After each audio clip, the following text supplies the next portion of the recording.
Welcome to another episode of the Pennock Knockdown, a podcast where we unpack key strategies and tactics for digital marketing leaders. I'm joined today by Dara, Erck of Sam and Leo. Dara, super excited to have you on the show today. I'd love for you to spend a couple minutes telling us about Sam and Leo and what you've done in your past to get you to this stage in your career. Great. Thanks so much for having me. Yeah, so Sam and Leo is a teen mental health brand with a line of functional gummy vitamins for teens. So sleep, energy, eye health, immunity, and some relax for stress issues. And really a journey of my own interest and passion about supporting teens in mental health. My background is actually in global health, mostly with the Bill and Melinda Gates Foundation and working in lots of different capacities in the health arena, and noticed that there was a gap in the market for clean teen products. And you have kids yourself, right? Correct. Yep. I have two teen boys, 17 and 14. I was looking for products for them. And how long has Sam and Leo been around? It's a great question. So obviously in the founder journey, there's been some pivoting and iterations. We actually started as a clean body company, so a deodorant and foot odor wipe, and just it was really challenging, some personal life things going on. The pandemic had just started. So kind of paused that and pivoted to the supplement space because that was a space that I really noticed was missing. And originally launched about a year and a half ago just to test the market. And then, and only online, had the similar struggles there as all founders do. And then with this current formula and product line, really just launched this year in May. So they've only been on the market for about 6-7 months, sold on my website and Amazon, and we are launching in Whole Foods this year. So a quick ramp up. That is super exciting. Well, congratulations.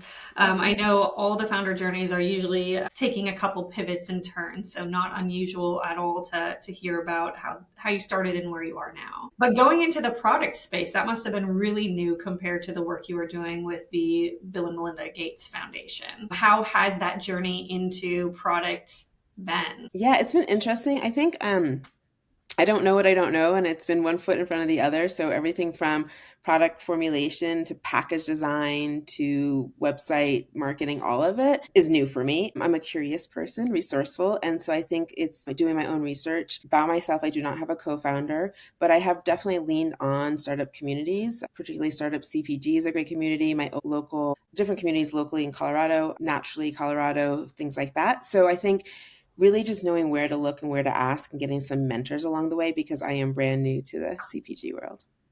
Love it. And it's funny because of all the naturally local bases, I've heard from multiple people that like the Colorado chapter of it is so amazing. So you're the second person in a week who said just that about Colorado in particular. Yeah, it actually started in Colorado. They were the first chapter. But I did not know that. All right. Yeah. Good to understand. Great. Well, moving into some of the planned questions, the first softball we like to throw your way is related to products within your industry that you're maybe really excited to try, have started trying, etc. So wellness, overall space for people of any age. Is there anything coming to market that's really exciting to you? Yeah, I mean, I'm definitely in a crowded space in supplements, but looking across CPG also. So one, anything that's looking at supporting kids and teens, I see a lot more in the little kid space and looking at wellness, not just a multivitamin, but in the functional space. But I'm interested in seeing more of the clean proteins coming out and thinking about where that could both support kids and teens, but all of us. So I think that's an interesting space. And then because of my background in my product, the energy drink space. So I am very sensitive to other founders, the journeys and supportive, but it's really been seeing an impact on the tweens and teens and how much energy drinks they are consuming, and it's scary. And so one, being able to offer an alternative to that, but also looking at those products who are being more conscious about who they're marketing to and maybe the cleaner ingredients in the energy space is really interesting to me. Yeah, love it. Very, very exciting topics. And I also have young kids. So yeah, kind of keeping my eye on some of the similar trends you just mentioned. Thanks for walking through that. Yeah. So I'd love to get into some of your marketing playbook. So maybe start us off by running down something that's been going on in your marketing mix that has worked phenomenally well for you. Yeah, no, this has been a really interesting journey for me, in particular in marketing as a category creator, because people aren't naturally looking for teen supplements. And so, how do you do brand awareness in that space? And I've definitely trial and error and as many wins as losses. But I would say what's working is that authentic voice and that reaching out to parents. So whether that's and it's a heavy lift because it's using me and my voice or me as a founder voice, but sharing my founder journey, my journey of why I'm supporting teens, that's been really effective, mostly on Instagram, I would say. Um, and then boosting that content, not necessarily ad spend. We can have a whole conversation about Google and Meta ads, but that actually has not worked for this brand so much. And then really leaning into other podcasts and talking about the journey. And the podcast discussions, I would say, go in two different areas. One is about parenting, supporting teen mental health, education systems, and really just my own experience, and then the why behind the brand, or talking about startups, CPG, women founders, and that kind of conversations. And both of those seem to drive a lot of attention and awareness to the brand, but from two different, very angles. So I think in the summary of it is more of that authentic voice, the why, the purpose behind the brand versus just kind of targeting the product. That's really great to understand. And I think the authenticity angle has been really buzzing for a little bit of time, but I think giving the context to your founder journey, using those as boosted assets, maybe not even with proper objectives of your ad spend to be get conversions, but really just to create that awareness with the right audience paired with podcasts that help that authenticity come forward, I think is a really, really smart way to approach marketing in 2025. Are there any channels you kind of alluded to maybe already that paid media hasn't worked well for you? Are there other channels, and maybe you want to go deeper into that, that were just like surprisingly off for what you are expecting to have happen? Yeah, so definitely Google and Meta for different like a lot, if I've talked to people in the marketing space or who want to support the brand and strategy, they're like, you're going to kill it, this is going to work, this is like playbook textbook playbook, this is a great product, aesthetically pleasing. And for whatever reason it doesn't land on the Google Meta platforms. And I think for a few different reasons. One is, what are people looking for? And people aren't necessarily looking for teen gummy vitamin. It was still very much in the kid space. And then those are very crowded, competitive spaces. So I think there just has to be a lot more brand awareness and storytelling before we even get to the Google Meta point. Also, driving to a landing page didn't necessarily work. Maybe they looked and clicked on the landing page, but definitely didn't convert.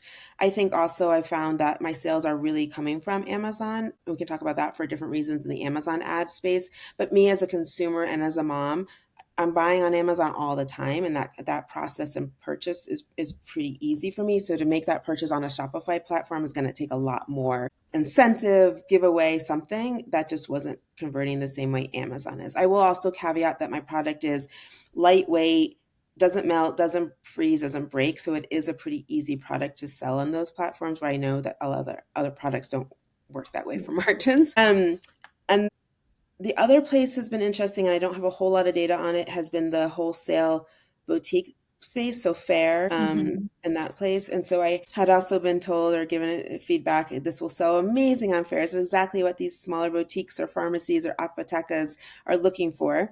And really had optimized those pages for conversion for boutiques in the wholesale market, Mm-hmm. and that didn't convert either. And for whatever reason, it's been interesting to see why. I don't have a lot of data why yet, still looking at that, but because it wasn't converting, I didn't then spend a lot of time going down that path. But I think it might be an interesting space given that Whole Foods is investing and Whole Foods wants to put it on the shelf. Maybe that will then lead to those other conversions. Yeah, it seems like it will have a positive domino for you Yeah, once everyone's aware of the whole food situation. yeah. When we go back to your DTC play and even your marketplace play with Amazon, are you finding like the subscription model where consumers are getting it on repeat is beneficial? Are you doing that yet? Is it not really the way people are buying your product yet? Yeah, great question. So on the Shopify site, I had offered a subscription. It's no longer there because it didn't really convert. I wasn't really getting the sales there. Amazon, absolutely. So, when you start with Amazon, you don't automatically get the subscribe and save option. It takes a few months to show some trending data there. And once I was able to turn that on and drive people with the discount, that works. The supplement itself is meant to be, if you take it every single day, it's meant to be one kid per pouch per month. So that we're hoping for that repeat buyer, but also that's kind of what supplements are in general. And also the data keeps trending up for the subscriptions. We do find that people, once people try it and taste it, they're in. Like the taste texture is very solid. And that's the other place we're trying to figure out how to get it in the right sampling into the right people. Yeah. Because once you taste it, we'll be doing in-store demos for sure, but getting it into the right people to taste, we get the repeat without a doubt. The other thing I would just say is the way we've structured the Amazon page is for one page with all of them as a variation, Mhm. because I'm able to drive people there a little bit more inexpensively and efficiently through energy and the eyes skew, whereas the sleep and immunity are way more competitive to get to. So then if they're coming there and seeing eyes or energy, they then see that we have the other variations. So that's another way to drive for the Amazon. Love it. That's some good juicy insight there too. I think the setup on Amazon is sometimes like, yeah, get it up. It doesn't really matter, but you just kind of pointed out a really compelling reason to think about that a little bit more strategically. So fair for the B2B space. I'm just kind of curious because I've worked with medical tech devices in the past, and like we kind of faced similar challenges with getting to end consumers in an affordable manner, and what we ended up pivoting to was finding key opinion leaders and healthcare providers to help push the product. I don't know if you found any ins with different types of professionals that are helping promote the business. Yeah, that's a really great point.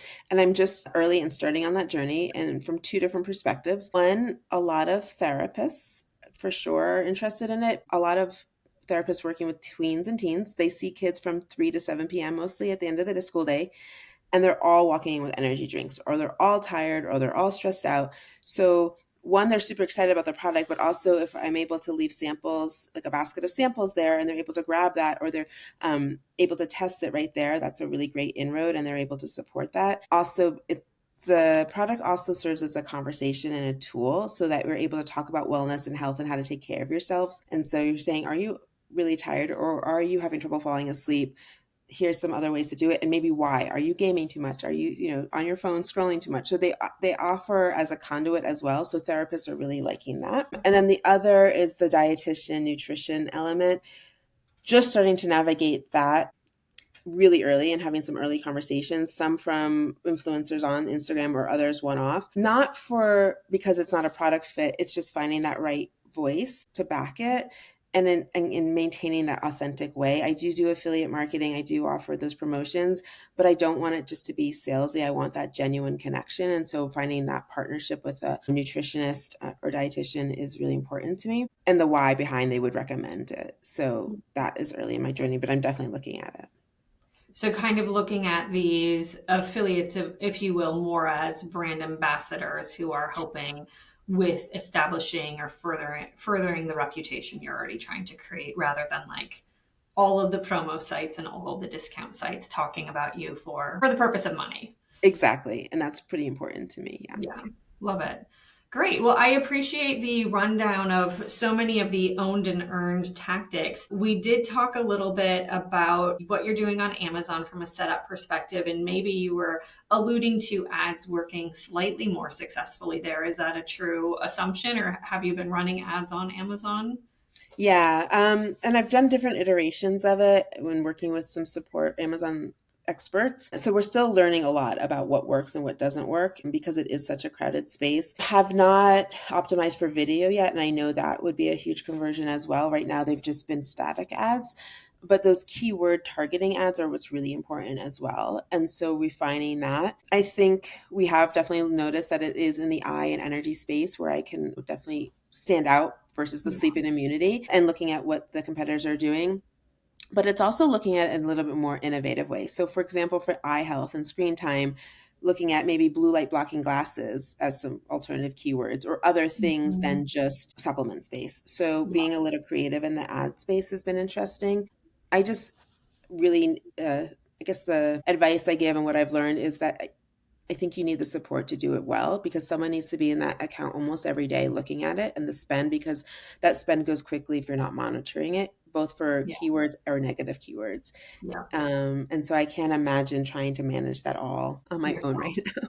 Yeah, no, that sounds like a huge undertaking. Yeah, I would say one thought, just, because I'm more deeply invested in the ad, ecosystem. Search ads on TikTok could be set up similarly. And then Yeah. even Pinterest for like moms and planning and forward looking. So I think some of the strategies you're talking about seeing success with on Amazon could go in that same lane of search result ads on social platforms. Just a thought for a little further down the road. But that's Yeah. all really Yeah. great insight. And I think piggybacking on something like blue light blocking glasses or blue glasses, whatever they're called. I should know. I used to work for Key Australia, the sunglass company, but Oh, yeah. I'm a little far removed. That's a few years ago. I'm rusty. Well, I really appreciate all the insights related to how marketing is going for you and some of the wins and lack thereof. When you look at it, sounds like you're working with a partner that is going well for you on the Amazon space. When you're looking for partners in potentially other lanes of helping with the business, what are kind of like the key things that you need partners to be like saying or having top of mind for them to be good fits for helping you navigate your growth and reputation? That is an excellent question. I have lots of thoughts about this. So there's, I think, in two buckets. One is we get a lot of references and referrals, and I think there's so many great people out there. So it's not for a lack of like quality people out there, but it is how that partnership is defined. And I would say that a lot of people are very eager to give me a strategy or like this is a playbook or this is how it's going to run. And that's great. Thanks. Like I know you've done this for a really long time, but I'm at a point where I actually need someone who's going to jump in and actually roll up their sleeves and do it with me or do it for me. Mm. Or at least tell me like go like direct me and say I need this and this content, like film this specifically, because I'm at a point where my bandwidth is limited. So one of that is like that we're not at a point where we have a team to implement a strategy, and so we need that person to really be a partner of the implementation as well, or to at least bring in those services and team to help support that. And also a phased approach, so knowing that in the next 3 months this is what we know we need to do all a list of things, but what can we Mhm. do in chunks that's going to drive that return on investment for marketing. So this 3 months we're going to do this, the next 6 months, knowing we're going to get there, but we can't do it all day one. So really Right. being able to chunk down the work is, or phase the work, is really important to me.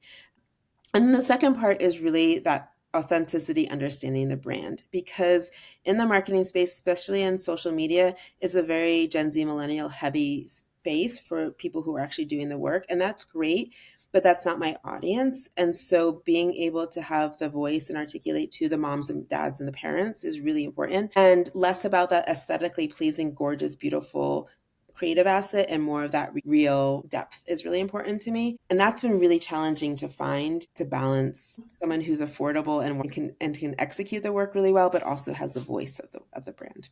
Yeah, yeah, it's a lot to juggle, and when every dollar matters so much, it only puts that much more pressure on the situation, right? Really good insights there. So we talked a little bit about what you're working on now, and some of the new developments coming forward. Anything else from like a rest of 2025 year strategy or like new initiatives? You just talked about phasing it. Like what phases will you be tackling first? I Yeah. guess would be a better So I think what question. we haven't touched on and is huge for 2025 is the retail launch, right? And what goes into a retail launch, and especially if it's just regional. So I don't have an exact number of stores yet, and where all those will be, but that will be a part of that strategy. And so really, one, boosting creative in those markets so people are aware of it, and then driving and having creative driving to stores so that people are aware and demoing.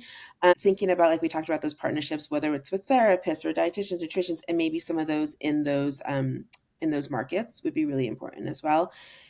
And perhaps pie in the sky or a little bit pushing the envelope is I'm not sure activations is exactly the word, but being at those events where kids and teens are, so the sporting events or where I can give out more samples that it is in those environments. A lot of friends and people in the business are already bringing it to their kids' softball games, soccer games, things like that, and that's a great word of mouth. It's just bandwidth to do that. So that would be another area I would be interested in. I think there could be an approach of like the everyday mom ambassador who is just very active in her kids' life that could help promote the brand. Well, we're about to wrap, so I just have, before I ask people how they can get in touch with you, the final question I have is around advice you would give your younger self for starting in this line of business. Yeah, so I would say it's a lot of trusting yourself and intuition. And, we talk a lot about in founders about getting over fear and fear, or even fear to fail. And so all of that we talk a lot about, but I think flipping it and doing more about the trust of yourself and trust of intuition. And even when you've made a mistake or you want to pivot, to trust all of that, because you're going to get 1,001 opinions and voices from everyone and people who are experts or people who care about you. But at the end of the day, you really have to trust yourself. And let me dig a little further there. If someone is having a hard time trusting themselves, how do you shake that fear? For me, it's sometimes stepping away and taking time away. It's the walks, the clearing the head, getting away from the actual work and thinking about how it makes you feel or how it moves you forward. Or one of my favorite lines to use is, what if it all works out? You kind of always think about what if it fails, or what if I do this wrong, or the worst case scenario. But if you flip it to what if it all works out, what does that look like? And it opens up so much more room for opportunity than the other way around. I love that. What if it all works out? That's a great approach and perspective to thinking about your work, your business. Great, great thing to end on. So if people want to get in touch with you, follow the brand, follow you, where can they do that? Yeah, so definitely our website is shopsamandleo.com, all spelled out. The same for all of our socials, Insta, Facebook, TikTok, at Shop Sam and Leo. And then you can find us on Amazon right now. We have a page to buy from Amazon, but then also we'll be in Whole Foods later this year. That is so exciting. Dara, it was really great to have you on the show today. Thank you so much for your time. Thanks for having me. Great conversation.